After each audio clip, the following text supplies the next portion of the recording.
ডাঙৰ হৈ শিক্ষা আৰু চাকৰিৰ সন্ধানত যোৰহাট পালোহি। ঘৰৰ গোটেই পৰিয়ালটোক ভাড়া ঘৰলৈ লগত ৰাখিব লগা হ'ল। এটা চৰকাৰী অফিচৰ সৰু কেৰাণীৰ চাকৰি আৰু পুৱা সন্ধিয়া কেইটামান টিউচন।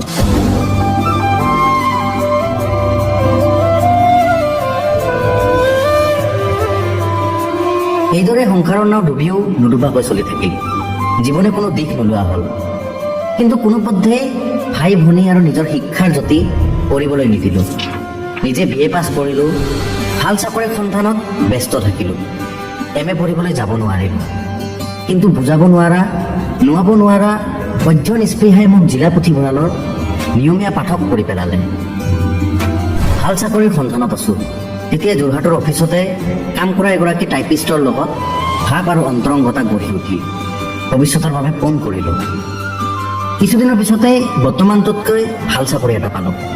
গাৰো পাহাৰৰ সদৰ তুৰা নগৰত যাবলৈ সাজু হৈছোঁ।